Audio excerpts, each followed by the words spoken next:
Claude Monet is 158 years old. Happy birthday, dear Claude Monet! He's the world's most popular painter, and for many, he's a way of life. The whole idea of the salon really was to make it feel like he was in a Monet painting. We've got flowers everywhere, continental colours on the walls. You know, it smells nice, it looks nice, it's bright, it's vibrant, it's welcoming. It's as if you're in the picture, really. Various people have problems with what I do because you can never be the real thing. But they seem to misunderstand that there's demand for what I do. Monet's dead, I'm alive, I'm producing his work for him, so to speak, and it pays my mortgage. $770,000 for a good Monet landscape was a real bargain. Whereas many people would want a summer residence or a fancy automobile, to me, to be 39 years of age and own a great Monet was the ultimate. I think it may seem at times as if the world has gone Monet mad, and you do wonder whether there is some kind of collective insanity at work. Monet mania has just descended on London's Royal Academy, with over 500,000 visitors anticipated for their latest show. They know what to expect. It all happened in Boston before Christmas.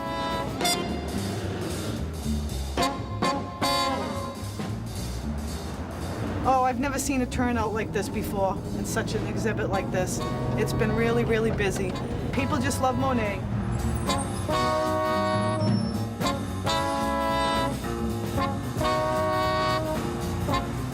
It's been phenomenal. It really has exceeded all our expectations. A blockbuster, I can't deny it. Hello, I'm Claude Monet. I really don't think that Monet has ever been more popular. I think that Monet is great box office. Monet is a surefire commercial winner. Monet's popular because everybody gets it. He doesn't lecture you, he doesn't show you things that upset you.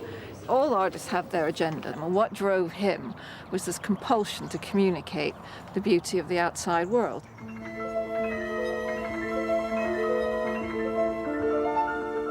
Monet spent 70 years and 2,000 canvases trying to capture simply what he saw. As one of the leading artists of the Impressionist movement, he brought art out of the studio and into the open air. He lived his whole life along the River Seine, trying to capture the shifting moods of the landscape. But as an old man, almost blind, he retreated to his own back garden at Giverny. Here, in the last decades of his life, he focused almost exclusively on his lily pond, producing images which now hang in millions of homes around the world.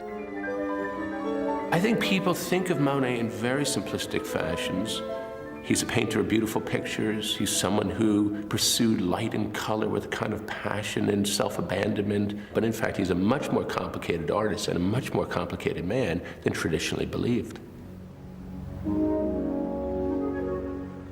Monet was born in Paris in 1840, but grew up on the Normandy coast.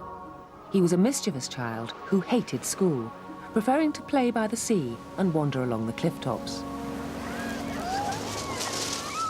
Monet's family came up to the Normandy coast when he was very young, and so he spent all his formative years up in this extraordinary light and buffeted by this sort of wind. But in fact, his first work that he did as an artist wasn't painting nature, but instead it was drawing caricatures, silly sketches of local dignitaries. And it was only when he was about 16 or 17 or so that he met a local landscape painter called Boudin, who took him out of doors and actually showed him nature, introduced him to the possibilities that you could actually paint what we see around us here. And he said that that was a moment that a veil was torn from his eyes, and that was his future destiny laid out in front of him. Monet resolved to become a painter. He set off to study in Paris in 1859, against the wishes of his father and without his financial support. Monet was captivated by the capital and spent much of his time in cafes and bistros with his fellow students, Renoir, Sisley and Bazille. They They rejected the style of painting favoured by the Paris Salon, the main forum for artists to display and sell their work. The Paris Salon was a hodgepodge, really, in the 1860s. The most famous and charismatic pictures were traditional, historical, mythological, religious subjects, often painted in a very traditional neoclassical style. But there were also enormous numbers of pictures of the French countryside, solemn peasants working in the fields, or big landscapes of remote corners of France. Pictures that totally ignored the modern world, and also pictures that were almost always painted in the studio. Monet and his friends felt that it made no sense at all to paint history. Painting should be about direct experience, painting should be about the here and now, and that the real history that they were trying to capture was the history of ordinary people's lives in the modern world.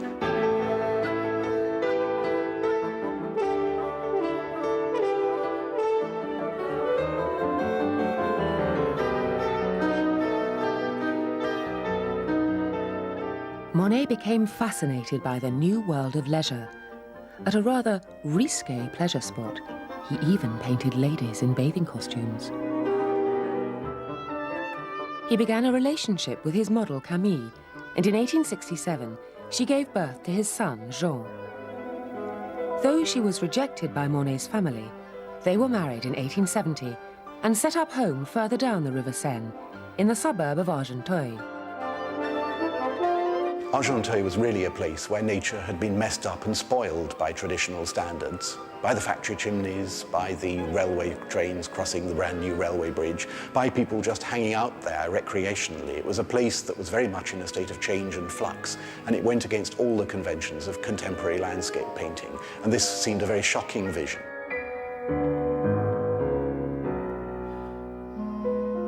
Rejected by the Salon, Monet and his friends organised an exhibition of their own.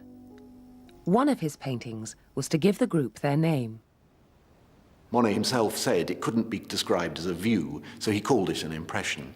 And the term came to be used as a negative term by critics. And they said, these are all impressionists, these people. They're just painting these quick sketches, not properly finished pictures. Putting something like this on the wall and saying this is a finished work of art, that looked like a sort of insult to the craft of the painter. It was just a mess. It was a travesty of what paintings were meant to look like.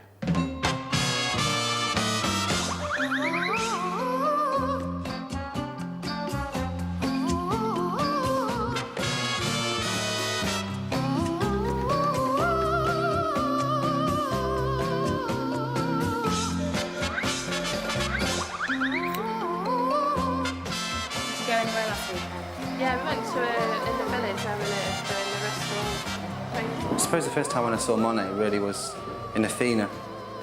I was looking for an idea for a salon, and I brought 3 Monet paintings. There was Giverny, there was Lily Pads and the Poppies. Them 3 paintings really were the basis of the shop. We built the shop around the paintings, really.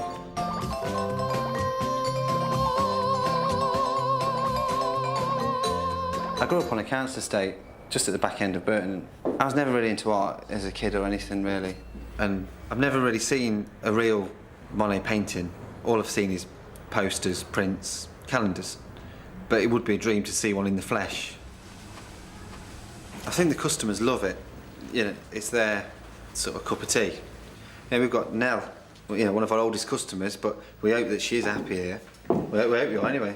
Oh, I like it. I like the way you put the flowers in and the pictures. You make a nice job of my hair as well.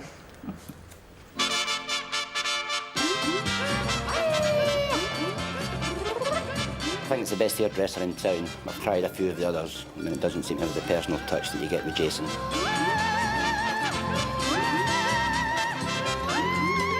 Most other places are just drab places, but this has actually got a bit of atmosphere to it. Good afternoon, Monet Hairdressing.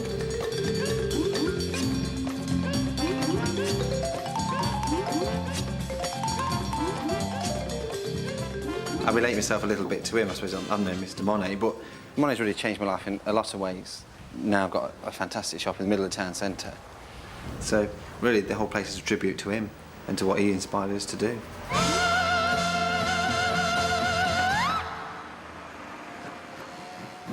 Monet's paintings of industrial life were not selling, and times were hard. Help came from wealthy patrons, Ernest Horchaday and his wife Alice. When Ernest went bankrupt, the two families decided to pool their meagre resources and share a house in the secluded hamlet of Verteuil. He had a real problem. He wasn't making money. And he must have realized that painting an old village down by the river, a much more traditional subject, was going to help him to sell better. And increasingly, I think he was fascinated by ways of seeing, about trying to explore his own eyesight, his own ways of visualizing, and his own ways simply of looking at the world around him. And down here on the riverbanks, he seems to have explored an enormous range of different sorts of visual experience, trying to convey natural textures in the most exciting way. But soon after moving to Verteuil, Camille fell gravely ill after the birth of their second son, Michel. As his wife lay dying in front of him, Monet painted her. He said as he worked, he hardly saw her. He only saw the colors fading from her face. Here is this poor young woman dying in front of Monet's eyes and not being able ever to know that all that effort, all that strain, all that frustration that she and he must have experienced together would, in due course, pay off. Lot 19, at the Monet, at $3 million, at $3 million, $3,500,000, $4 million I have, $4 million, $5 million now. Monet is money. It's not spelled M-O-N-E-T, it's spelled M-O-N-E-Y. The best things in life are free, but you can give them to the birds and bees. I want money. Last summer, a Japanese bridge painting sold for a record-breaking price. Lot number 6, the Monet. There was this tremendous electricity in the room, which there always is when a major lot is being offered. And 3 or 4 people were bidding immediately, so the price rose very quickly. At £7,800,000. £8 million now. And when it actually reached £9.5 million, we were feeling pretty ecstatic because this was really well above our expectations. But at £9.5 million, something even more extraordinary happened. Another bidder came in, and the bidding rose through 10, 11, 12, 13. £14 million now. When it got to 14, it passed the world record price for any Monet ever. At £18 million. You sure? Do you want me to have a word with him? No? And the hammer fell at £18 million. 18 million. And one did think at the end of that, well, what would have happened if one of those guys had woken up with a headache that morning and hadn't bothered to compete? Then the price would only have been 9.5 million rather than 18 million. So there is this tremendous element of chance in prices at auction. One's image of Monet is constantly being subverted by the money, I find. And I remember very well a wonderful Monet of poplars. The more I looked at it, the less I saw it for what it was, which was this wonderful, sinuous S of receding trees. And the more I saw it simply as a dollar sign. Monet is a magnet to new wealth. And in the nicest possible way, a Monet is a status symbol. Owning a Monet is simultaneously a badge of tremendous cultural distinction and enormous personal wealth, so it's a very satisfactory combination.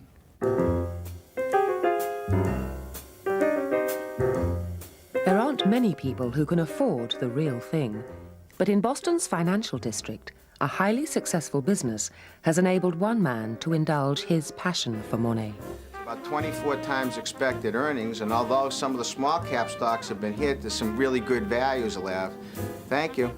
I'm in the investment management business. I started Delphi at the end of 1979 with one client, and we've grown the business nicely. With really no marketing. We have roughly $1 billion in assets. I made my first million in 1985, and rather than spending on a fast automobile or a ski chalet, I was interested in buying a Claude Monet. To me, it symbolized true genius, and I was 39 years of age, and I spent 77% or $770,000 of my liquid net worth to buy the painting. I did not grow up wealthy, but I did know of Monet as a youngster, and my mother and father had reproductions on the wall. But to be honest, given my economic circumstances, I never expected in my wildest dreams ever to own a real Monet. Now, this afternoon, I'm going to go up to Portland, Maine to visit my two Monets. I grew up in Portland, and I get a great deal of pleasure out of loaning it into the small Portland Museum of Art. And it's like giving back to the community. In fact, one of the real joys is to watch other people watching my paintings. And I don't go up to them and say, that's my painting, but it's interesting to see their reaction. This is the first painting that I bought, the Vue de Cap Martin, Monaco, 1884. When I first saw the painting, and it was actually hanging on the rack in the vault in Christie, I said, this is a beautiful Monet. It was pristine. It was as if it had dried yesterday out of Givony in his studio. When I got the painting, obviously I was elated, but you can't stand up and cheer in the second row of Christie's, but that's what I was feeling internally. But later, when I left the auction room, I actually cried, and I said to myself, gee, this is like the Lifetime Achievement Award. God forbid if I went bankrupt. I do have 31 paintings. The other 29 might be for sale, but the two Monets stay in the family into perpetuity. And I'm not finished yet. I'm still in my early 50s. I figure I got another 14 to 20 years of good collecting, so I hope there are a couple more Monet landscapes in my future. I hope so, Scott. You can't go wrong. I can think of other things that you could buy that you could go wrong with. Scott and I don't necessarily agree on everything that he buys. We often do, but not always. But we normally agree on Claude Monet. Always.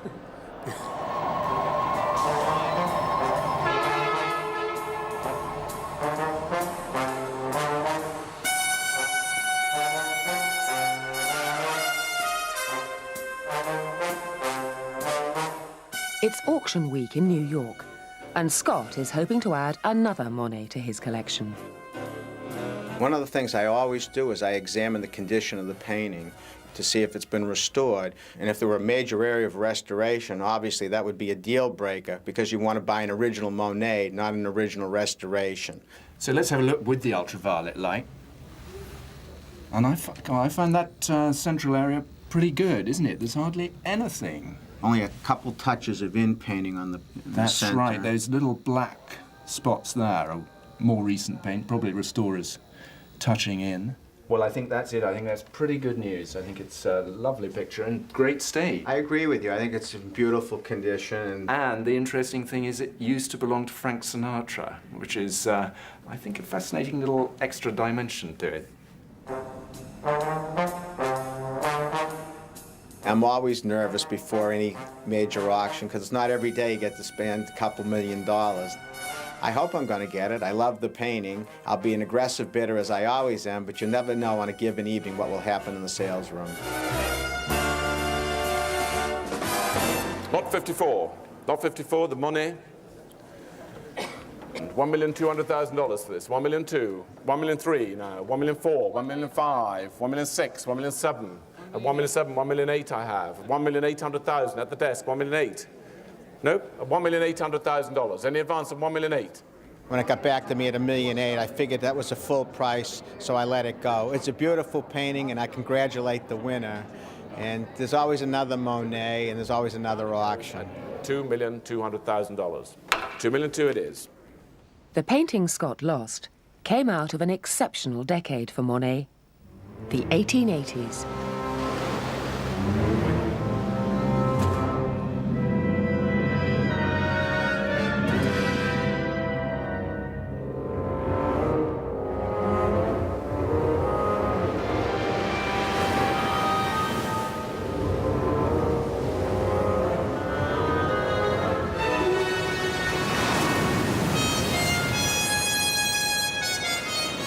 He went all over France, painting a whole range of different sorts of landscapes. But he was also trying to paint the extremes of weather. He was trying to paint stormy seas. He was trying to paint the rain, trying to make himself feel he could conquer nature in some sort of way and get it all down on canvas, even when it was incredibly difficult. His worst day at Etretat was when he misread the tide tables and very nearly got washed away. Apparently the waves came up and splattered him against the stones, and he ended up with his paint all over his face, struggling out of the waves. And he said he was very lucky not to have been washed away and actually swept to his death. Monet often said he never had a studio. In fact, he was telling lies. We know he did. But he made a great point of getting journalists to watch him painting out of doors in very extreme conditions. He wanted to create the myth of himself as the great natural artist who was about as close to the nature he was painting as he could possibly be. Monet was a great marketeer, and he was his own PR person. That is certainly true. I think that he is someone who is both savvy about the market and very careful to be able to construct a kind of vision of himself that he wanted to project. He knew the public wanted a particular kind of mythology, and he fed it to them beautifully.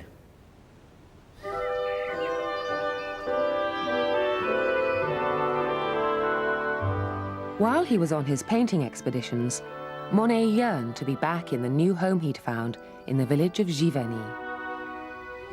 Monet discovered Giverny in 1883. He came here with Alice Horchadet, who'd been deserted by her husband. The two families settled in an abandoned cider farm in the heart of the village. As his work began to sell, he could afford to indulge his other great passion, gardening.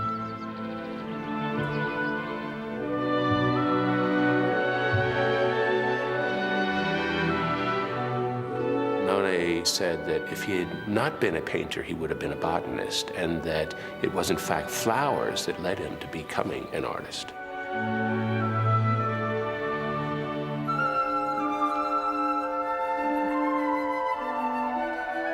It is these flowers which are like the dabbles of paint upon his own palette.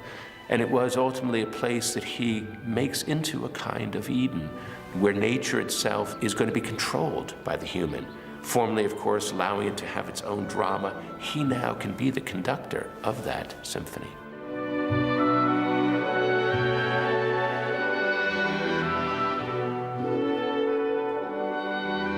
Monet was very influenced by a trip he took to Holland about 5 years before he made this garden, in which he saw laid out all the tulips in bloom in great sort of massive swatches of color across the landscape. And I think when he came here, he wanted to create that effect. He laid it out along the lines of strict geometric patterns, with a long alley that runs right down from the center of his house, and then on either side, the beds laid out crisply and clearly with strong rectilinear shapes filled with flowers that would bloom over the course of the seasons, so that the colors themselves, hot against cold, would in fact create a kind of visual intensity to the garden that would be like the intensity that he attempted to achieve in his painting.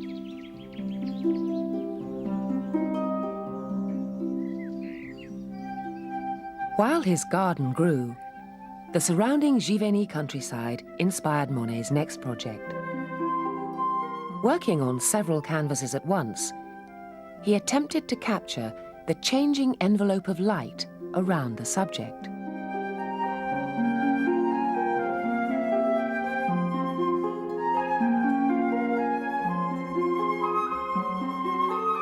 We're right on the spot where Monet painted his Poplar series, one of the most famous of the series. He came down here one day and found that the trees had been marked up for felling, and he paid to have them left standing for long enough for him to capture the light going through these leaves and the branches and the reflections in the river, and then after that, they were obliterated.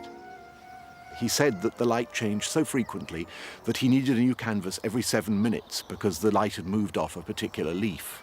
Of course, this all made life, in fact, completely impossible. And we know that towards the end, he had 20, 30 canvases sometimes heaped around him, and he used to scrummage around among this pile in order to find one that matched the effect that he was actually seeing in front of him. And by the time he got it on the easel, the effect had gone. So it was a real struggle to keep up with nature. One day he got so frustrated that he just threw all his equipment, canvas, easel, the whole lot, into the river, went off back home, and then thought, oh God, you know, and came back, fished it all out again, started all over again. And at times he really wanted to give up the whole business of painting. He said it was just a crazy, mad thing to do. He was very tough.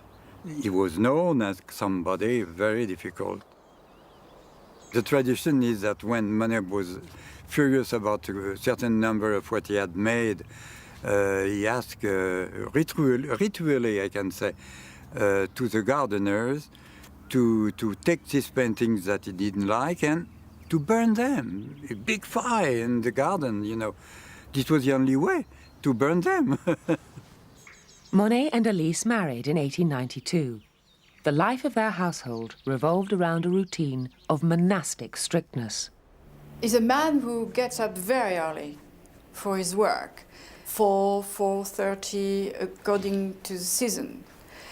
And the first thing he does is just to look at the sky. He's a kind of peasant, you know. He needs beautiful weather. He needs light for his work.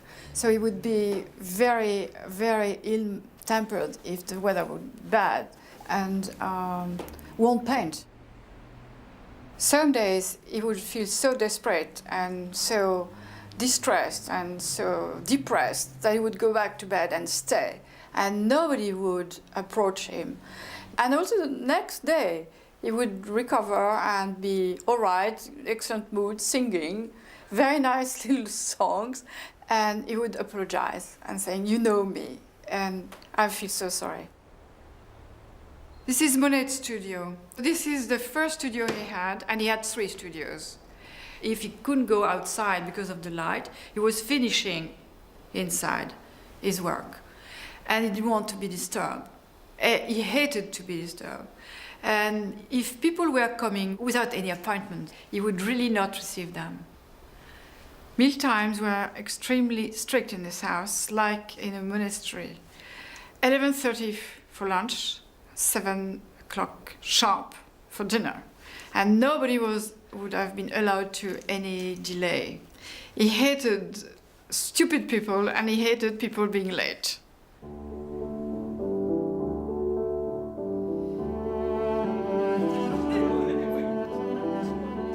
Food, drink, good company, hospitality was absolutely basic to Monet. And he loved to have friends round to dinner who came and had an impeccable meal served by a range of servants, cooked by a range of cooks.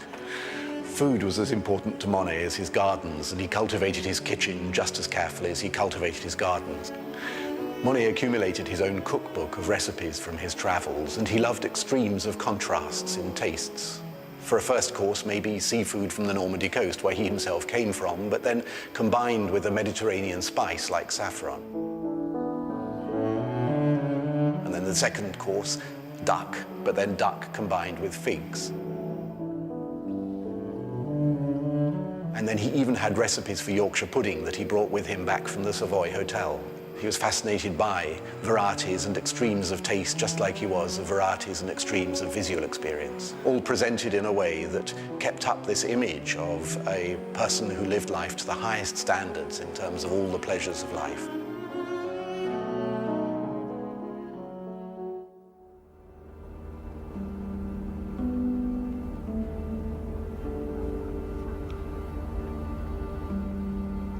At the turn of the century, the artist made 3 visits to London and stayed at the newly built Savoy Hotel. Inspired by Turner and Whistler, Monet pursued an ambition to paint the effects of mist on the Thames.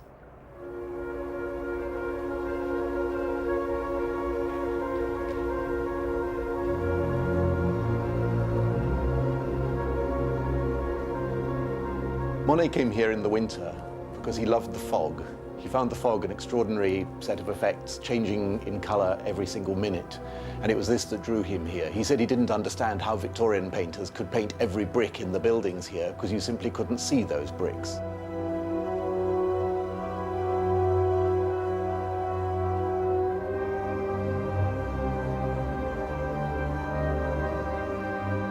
The paintings are all really about coloured mist. There's a long sequence of variations in colour. Sometimes the forms are almost invisible.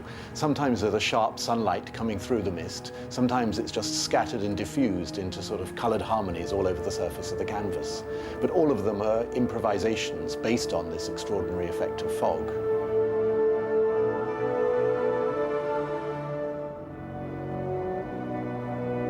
took the pictures back home to Giverny, and a journalist found out that he was working away at them 2, 3, 4 years after he'd last been in London. In fact, when the pictures are finally exhibited, they have dates on them like 1903, 1904, 1905, which are years he wasn't here. And so he had to issue an indignant denial saying it was nobody's business what he did, and he was absolutely not going to have it put in print, that so much was actually done in the studio. When he returned from London, Monet no longer felt the need to search away from home for new motifs. In his own back garden, a project was taking shape which would absorb him for the last 26 years of his life.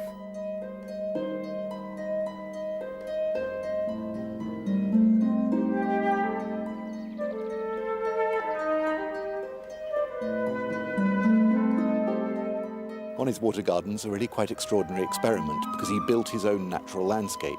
After exploring all over France looking for landscapes through his career, he came back home and decided that the best way to control nature was actually to create it for himself.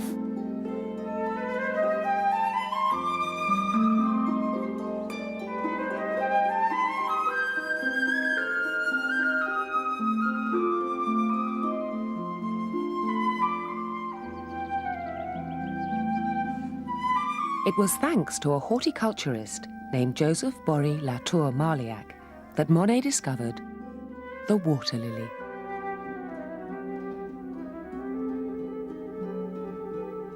Joseph Bory Latour Marliac collected up all the naturally occurring wild water lily varieties from around the world in one place. He was the first man to do that. He took the pollen from one parent, mixed it with the nectar of another, and he created an explosion, a veritable jewel box of colors with pinks, reds, yellows that had not existed in the water gardening world before. So he actually transformed the face of water gardening.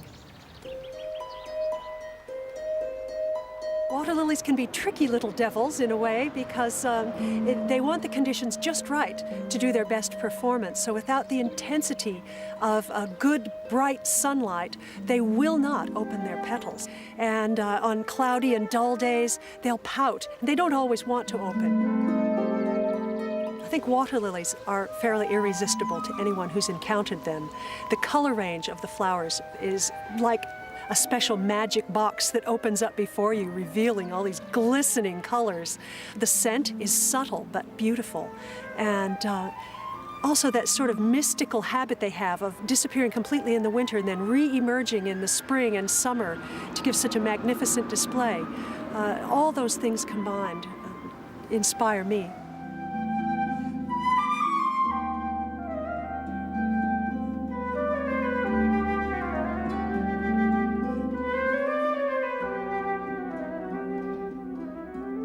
The first pictures of the garden are really just views of the garden with the bridge in the middle and flowers and foliage and trees round it.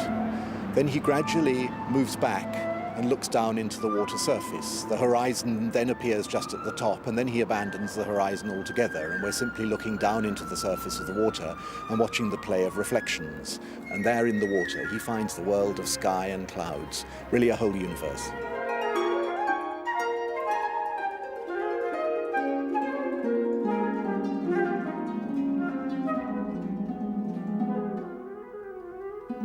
In a sense, we're just tightly in this little and in some ways very intimate garden.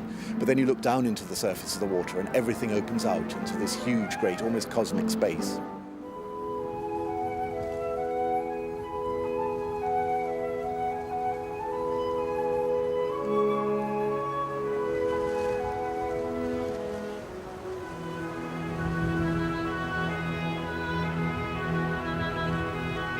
The inspiration for the whole of this landscape really came from Monet's example. Monet created a beautiful garden to paint in. He enjoyed these wonderful landscapes, and we wanted here very much to create so many elements of Monet's work and his paintings and the things that inspired him.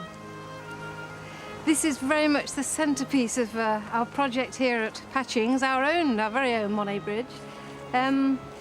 We got the original photographs of Monet standing on his bridge, and then we got an engineer to do some drawings for us. We got a local Newstead Abbey joinery firm to make it up for us, a crane to lower it over, and here it is for people to enjoy and paint, just as was done 100 years ago nearly.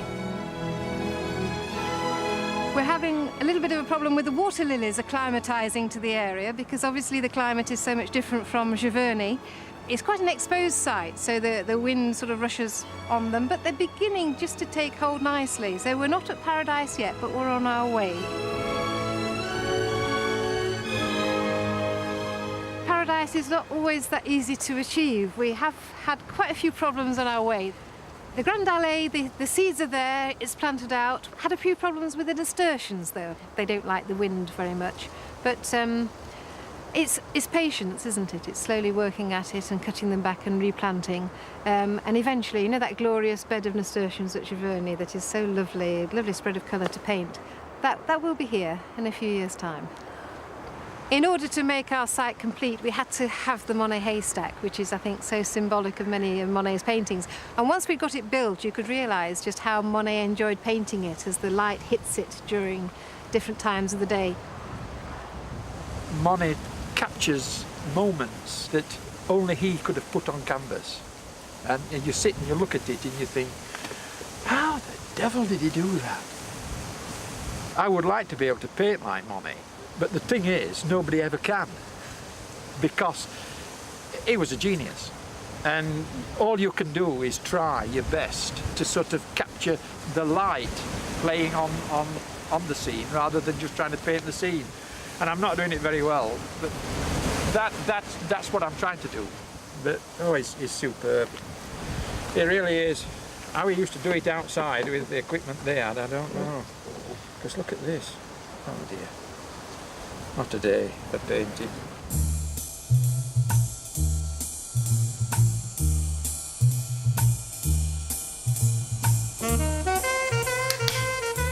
There is a man who's made it his business to perfect Monet's technique.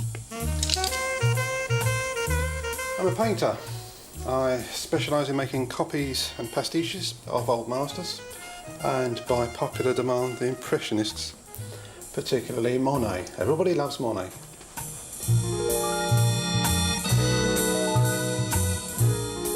Painting a Monet is not easy. It wasn't easy for him, it's certainly not easy for me. People think Impressionism is about slapping paint all over the place. It certainly would have given that impression if you saw Monet painting the initial stages of a painting. He would have used a large, broad brush and established the tones of a picture with great broad sweeps of turpy colour. Then he'd slow down. One of the distinctive things about Monet's brushwork is his long comma-like dashes that he built up over the whole surface of a painting in different colours and tones. The profession of copyist and pasticheur has a very long, honourable tradition going back in history a long way. But the trouble is nowadays people think, oh no, it can't be done. And I get a lot of friction from the powers that be who say this is really not on and even a threat sometimes to their livelihood. My work has, on a couple of occasions, been mistaken for the genuine article. I got into a right pickle a few years ago when some idiot bought a painting of mine and tried to pass it off in the market, and I had the police banging on the door and all that sort of stuff. It's very alarming because it's a very serious business, and I don't want to get my legs broken by anybody. People often think it's very glamorous to be sort of involved in fakes and forgeries and all this sort of stuff, but the real world of fakes and forgeries is actually very, very unpleasant. It's like any other valuable commodity, drugs or guns or anything. It's worth a lot of money, and so people get very angry and very upset. And the worst thing that can happen is, I suppose, you just disappear. It did happen to a forger in Belgium once. He just vanished, and I presume he's swimming with the fishes, as the mafia say. Money makes the world go around, the world go around, the world go around. Money makes the world go around, it makes the world go round. It's not just fakes and reproductions that are in high demand. The Monet brand can sell anything. If you happen to be rich and to feel like a night entertainment, you can pay for a gay escapade. If you happen to be rich or all alone, and you need a companion you can ring. Monet is the biggest thing that's ever happened to us. Just keeping the shelves full is an adventure every single day. We have a tremendous range of Monet merchandise. You name it, we've got it. This is Philippe the Frog. He lives in Monet's garden, one of our top sellers in the store. He's very popular with the children.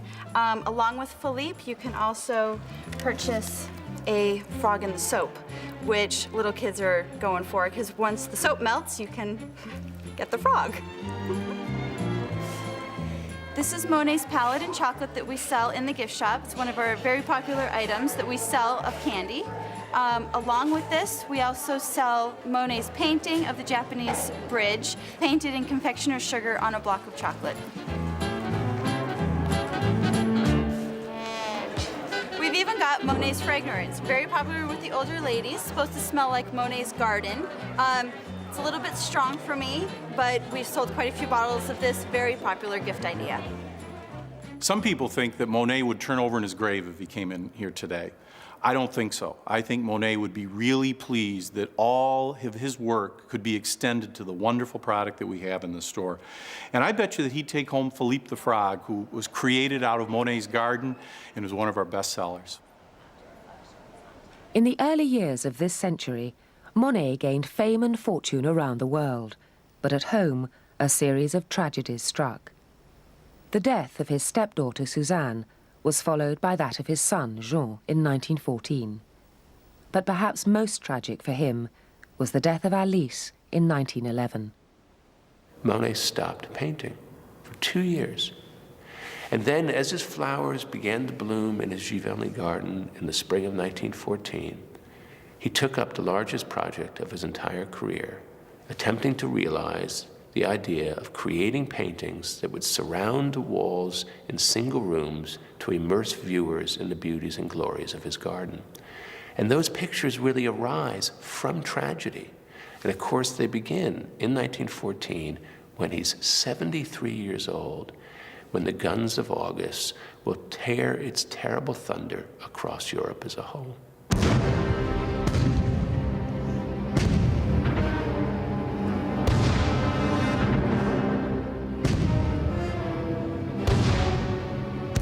The guns could be heard in Giverny, only a short distance from the front, and soldiers, on their way to and from the trenches, passed through the village.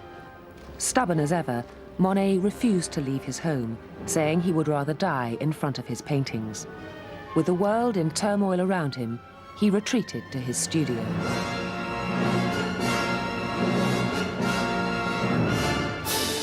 When he's there at home working on these paintings, he's terribly worried. He's worried about his son, he's worried about the people dying at the front, he's worried about the meaning in his own life. As he writes in one letter, he says, how can I possibly be involved with such mundane matters as a choice of color or brushwork when people are dying for this country? And thus, when we look at these water lily paintings, we have to realize that they are imbued with the terrors and the traumas of that moment.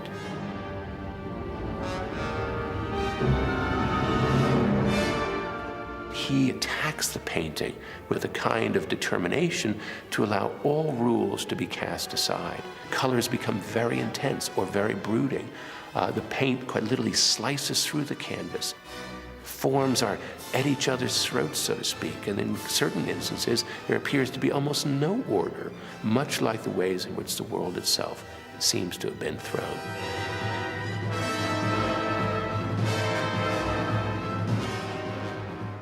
When victory came, Monet's compassion for the suffering of his fellow citizens prompted him to write to his old friend, Prime Minister Georges Clemenceau, to offer his great water lily panels as a gift to France. But the artist was frequently tempted to give up the whole project. He was tormented by something he feared more than death, the loss of his sight through cataracts. A cataract is cloudiness or opacity of the lens inside the eye. It's like looking through a ground glass window or out of your shower door. You can't see through it well, and it's hard to function. One other problem with cataracts that may well have been quite significant for Monet is that as the lens becomes cloudier and denser, it also becomes more yellow.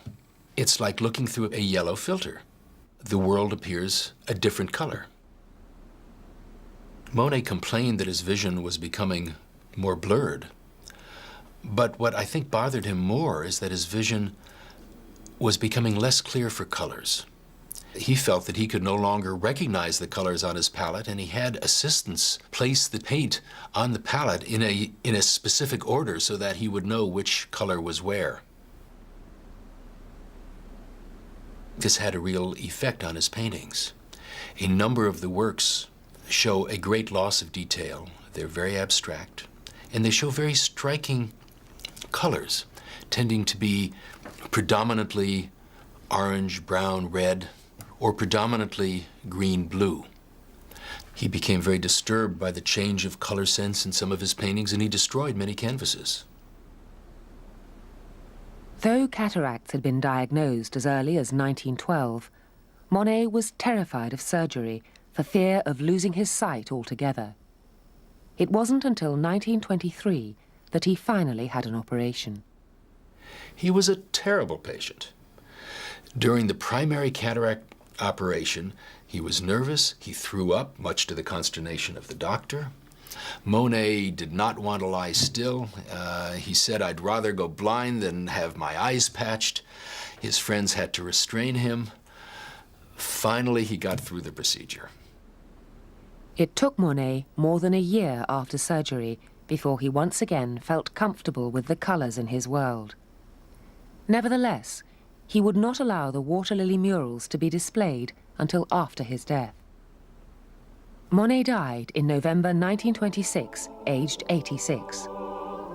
The following year, his work was installed in two specially designed oval rooms in the Orangerie at the Tuileries Gardens in Paris.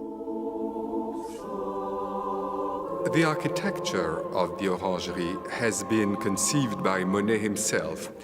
He once has said that he would like the visitor to feel as if he had been immersed in an aquarium, a flowered aquarium, he said. Constantly surrounded by painting, one had to dive in something fluid and boundless.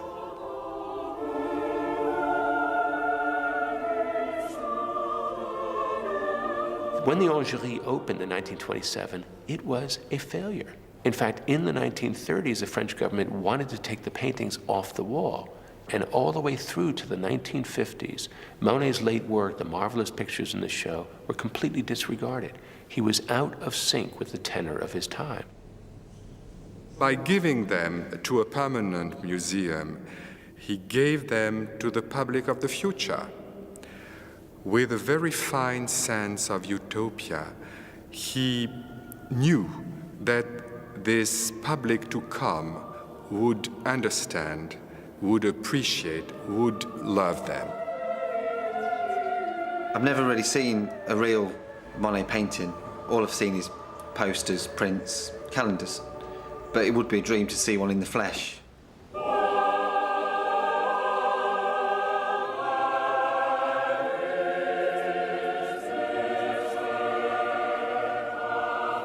When I walked into the room, it was just like, wham. Everything was on top of me. My head went one way, my body went the other. I think a print can never, ever produce what this has made me feel, because a print doesn't give me emotions, this has.